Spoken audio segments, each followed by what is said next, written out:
In Chapter 8, we're going to talk about something called an ANOVA test.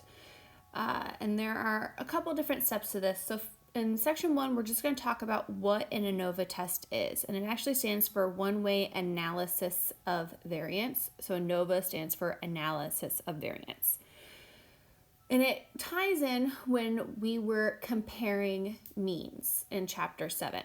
So when we need to compare if there's a significant difference in 3 or more means, we can find a significant difference by looking at their variances using something called an F-stat. And the computation of the F-stat is quite involved, as we're going to see. So then I'm also going to talk about how you can calculate it using Google Sheets, which is what we're going to be doing on any assessments or assignments, but I do want to go over how it's calculated by hand in one example. So for the hypotheses for an ANOVA test, the null hypothesis is always the same. There is not a significant difference between all the means. And how you write that is that the null hypothesis is that mu1 equals mu2 equals mu3, however many means you're comparing, but it will be 3 or more means. The alternative hypothesis is always at least one of the means is significantly different from the others. And the way we write our alternative hypothesis doesn't actually use any math symbols. We only use words. We say at least one mean is different from the others. And when it comes to checking conditions for ANOVA, we don't actually have to do that. We make some assumptions for the F test when we're comparing 3 or more means. We do assume the population is approximately normal or our sample size is large. Samples are independent of each other. We also assume population variances are equal and that the samples from each group are random. So you don't actually have to check your conditions when performing an ANOVA test.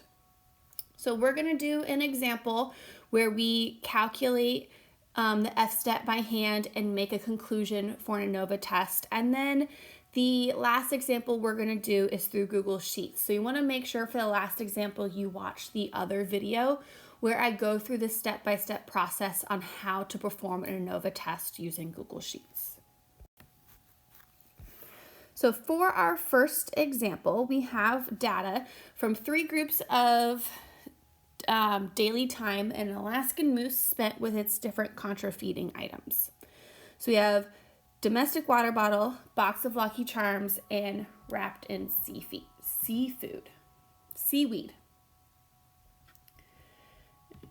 So we have the time in minutes. It doesn't specify here, but the time is in minutes. So when I write my null hypothesis, I need to label what is mu1, mu2, and mu3. So it's just easiest to go straight across. So my null hypothesis is going to be that mu1 equals mu2 equals mu3, which basically is saying the moose spends on average the same amount of time with each feeding item. My alternative hypothesis is that at least one pair of means is different.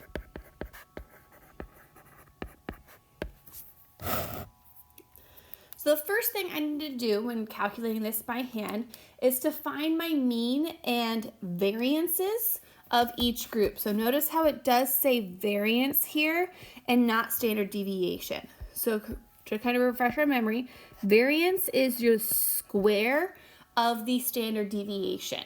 So you can take the standard deviation that you get in your calculator and square it in the variance. So what you can do is enter all of this into the list feature of your calculator and do one variable stats for each list. So for my first sample mean, we get 4.6, and for the variance, the standard deviation is 1.85, which we're going to square and gives us a variance of 3.42. For the second item, we get a mean of 8.83. For the variance, our standard deviation is 3.76, which we'll square, gives us 14.14. And then for our third group, the mean is 3.67, and the standard deviation is 2.34, which will square to give us 5.48. So unlike when we were looking at comparing two means, we cared about mean and standard deviation. When we're comparing three or more, we care about mean and variance. So unlike the previous times when we were calculating a Z or a T critical value, we now need something called an F critical value. And there is a chart, which we're not going to use because we're going to use the Google Sheets, but I do have screenshots of what the chart looks like. So the way you calculate the critical value is using degrees of freedom. And the degrees of freedom are calculated using a fraction. So the numerator is your K minus 1, where K is the number of groups. Your denominator is capital N minus K, where N is the total number of data pieces across all of your groups. So for our number of groups, we have 3, so we'll do 3 minus 1. For our total number of data pieces, each group does have the same number of data pieces, which is 6. So that means I have a total of 18 pieces of data minus my number of groups, 3. So we get 2 over 15. So that means that for my numerator, which is across the top, so it says degrees of freedom in the numerator, I look for 2. And then along the side is my degrees of freedom in the denominator, which I want to look for 15. And it does go on to the next page. That's where you're going to find the 15. So that tells me that my F value, you go to the next page. You also need to know your P, which is your level of significance. And again, it's not stated in the problem, which means we assume 0.05. So when you go to the next page, you find the 15, you're going to use the 0.05, which gives us 3.68 as our F value, which we'll come back to that at the end. So on this page, it continues on. You go to 15 and then the 0.05.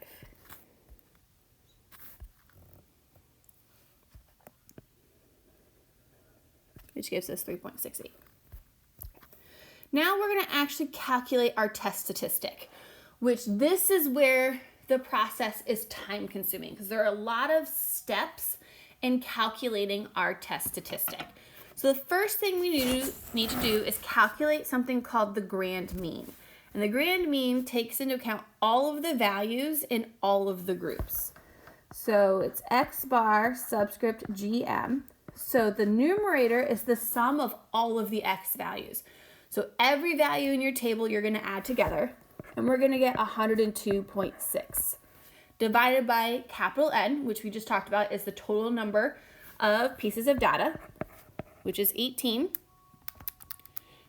And we're going to end up with 5.7, which again, we'll use again later. The next thing we need to do is find our between group variance, which is S sub B squared. So the B stands for between group, and then the squared means variance. So the way this is calculated, our numerator is the sum of each group's sample size times its mean minus the grand mean squared all over your number of groups minus 1. Which is a very confusing formula when I explain it with words, but we're going to kind of do it by formula. So our first group, its sample size is at 6. It has a mean of 4.6 minus the grand mean we just calculated, 5.7 squared. Plus, now we're going to do the second group, which also has 6 pieces of data. Its mean was 8.83 minus the grand mean, 5.7 squared. Plus, and then our last group, also sample size of 6, with its mean 3.67 minus 5.7 squared. And then our denominator, number of groups, 3 minus 1. It is easier if you do all of this in one step in your calculator instead of trying to do it by multiple steps. So when you plug it all in your calculator once, we're going to get a between group variance of 45.38.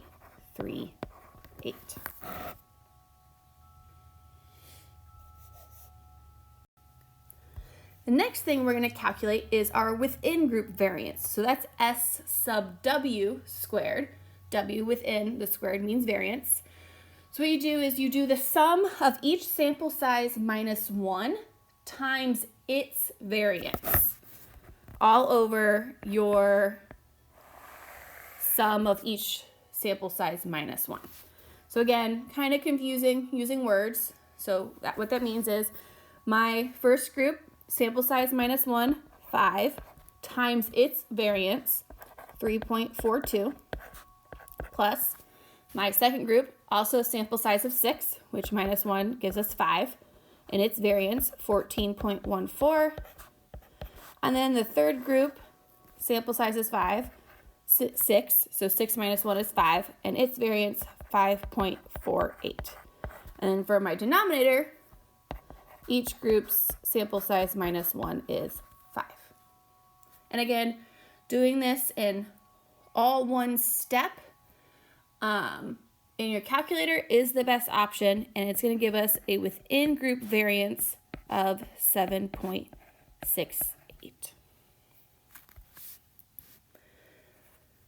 So the last step is we can now calculate our test value. And the formula for the F test value is your between group variance divided by your within group variance. So we're going to take our between group variance, 45.38, divided by our within group variance, 7.68,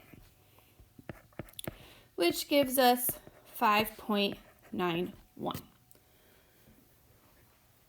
So the reason why we're not going to do this by hand is for a couple reasons. It can be very time consuming, especially if you have more than 3 groups. We only did an example where we had 3 groups, but the more groups I have, the more time consuming it gets. It also depends on the sample size for your groups. Like our sample size was pretty small. We only had 6 values in each of our groups, so it wasn't that bad. But you could have 3 groups, but you could have 15 to 20 pieces of data in each of those groups, which would make doing this by hand a lot more time consuming. So it has to do with the number of groups you have and the size of each of those groups. And that's what makes this so time consuming to do by hand, which is why we're only going to do it by hand this one time to explain the process. Now that we have our test value, we need to make a decision. So whether or not we're going to reject or fail to reject our null hypothesis. So in this case, we reject our null hypothesis if our F stat is greater than our F value, so our critical value. And we fail to reject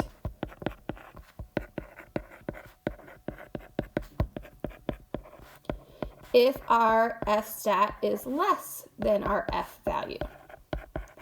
So it is backwards to what we did in regular significance tests, where when we were finding our p-value, if it was greater than alpha, we failed to reject, and if it was less, we rejected. So it is backwards. So in this case, I have my F stat as 5.91. My critical value is 3.68. which is greater than, which means we are going to reject our null hypothesis. And now we're going to write our sentence. So our sentence is going to start off the same way it did when we were doing a regular significance test. So we're going to say, there is evidence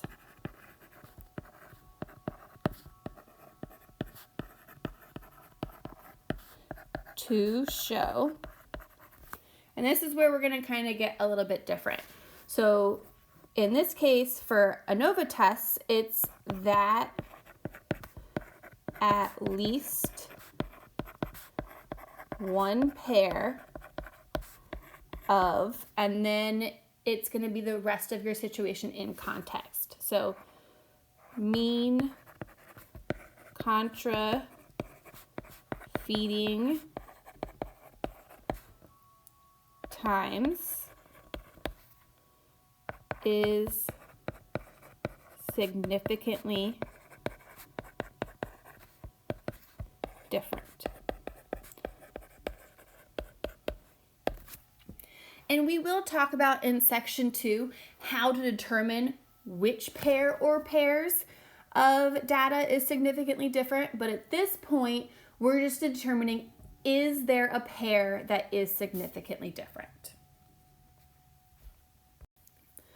So for this example, I'm going to do what I would typically expect you to have written down on an assignment or an assessment using Google Sheets. So you want to make sure you watch the other video that goes with this example where I go through the steps of how to do this in Google Sheets.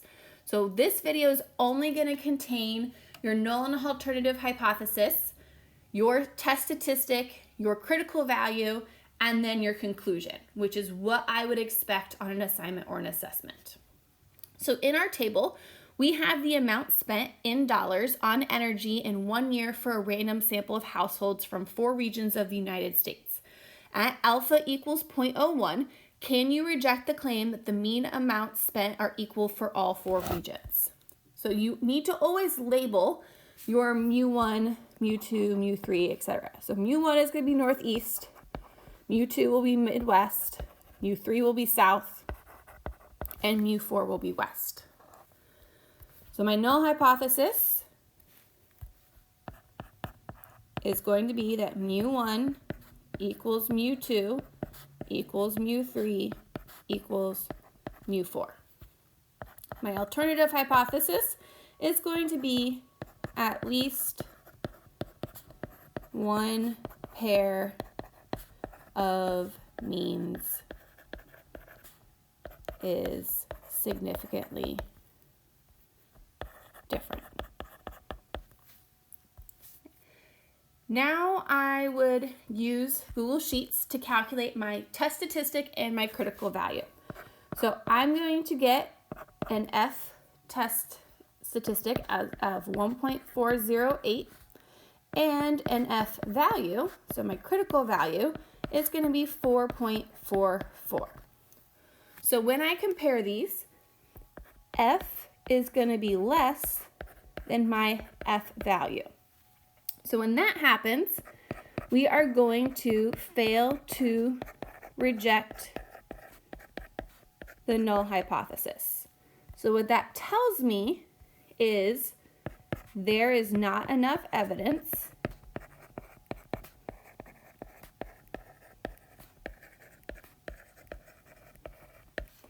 to show that at least one pair of mean spending on energy is significantly different.